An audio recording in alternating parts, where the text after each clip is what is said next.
Assalamualaikum warahmatullahi wabarakatuh. Saya akan menjelaskan hasil dari sampling dan karakterisasi pada tumbuhan paku-pakuan. Sebelumnya, perkenalkan, nama saya Isna Isma Asyukri, NIM 20080086027 dari Pendidikan Biologi. Yang pertama yaitu ada paku semanggi atau dengan nama ilmiah Marsilea. Habitat pada tumbuhan semanggi biasanya ditemukan pada daerah-daerah yang lembab. Paling sering ditemukan di pinggiran selokan, sungai-sungai kecil. Bahkan tanaman semanggi bisa dijumpai di pot-pot yang terdapat pada tanaman hias. Seperti yang saya temukan yaitu pada tanaman lidah buaya. Karakteristik pada tanaman semanggi ini yaitu daunnya yang bertekstur lembut dan tangkai daunnya yang biasanya panjang, fleksibel. Sedangkan dalam bentuk-bentuk yang tumbuh di lingkungan berlumpur yang relatif kecil dan besar.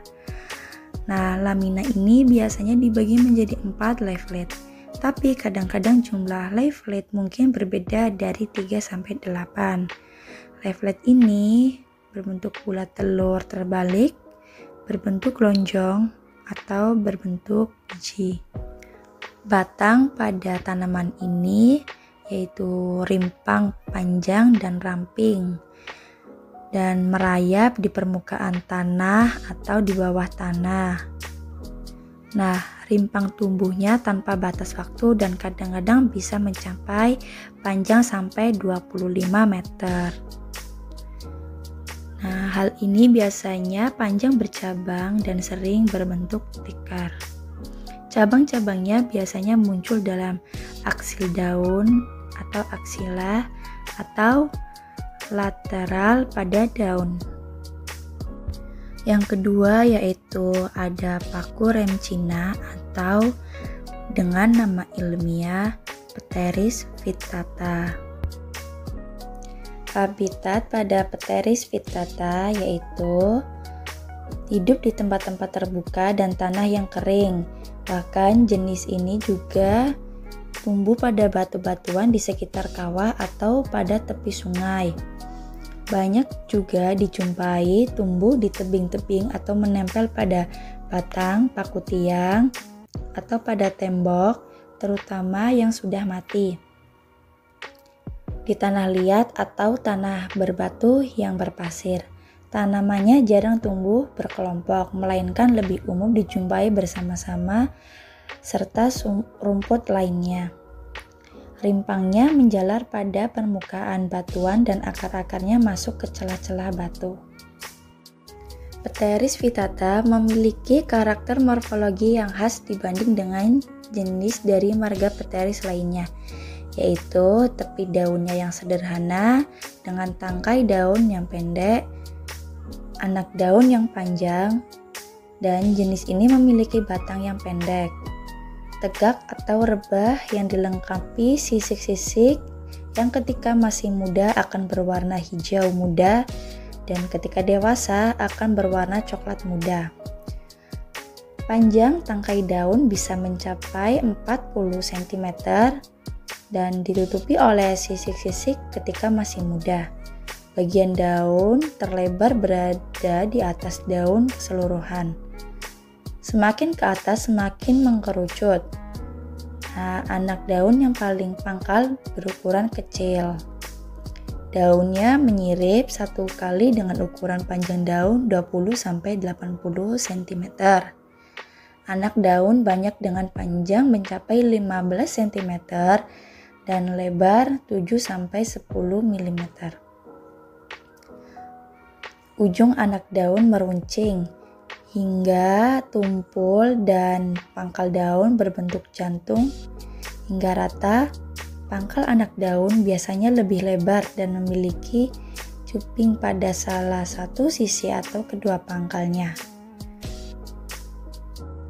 Yang ketiga yaitu ada paku sarang burung atau dengan nama ilmiah Asplenium sp.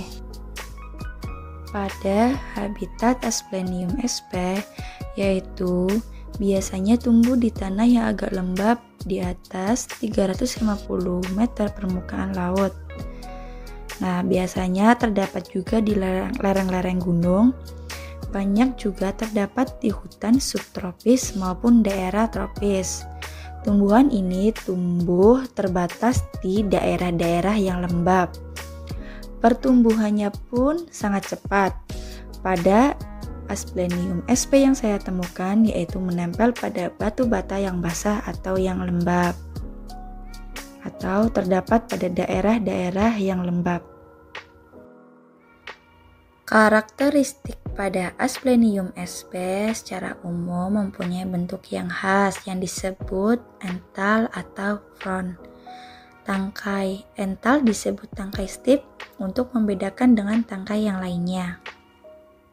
Nah, pada bagian pipi ental sering disebut lamina yang bisa berbentuk tunggal atau terbagi-bagi menjadi beberapa atau banyak anak daun yang tersusun menjari atau menyirip. Nah, untuk bentuk daunnya delta, bentuk ujung daunnya meruncing, dan tepi daunnya bergerigi.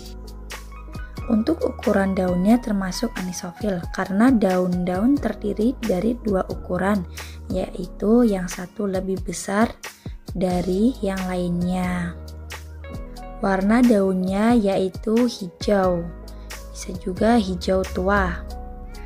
Tekstur daunnya seperti selaput atau helaian dan memiliki permukaan yang halus.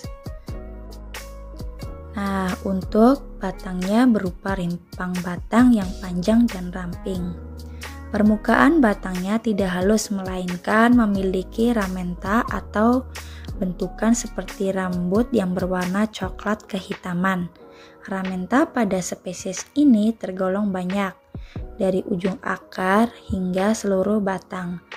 Ukuran diameter batang 1-2 cm dan tingginya kurang lebih 60 cm sampai 1 meter.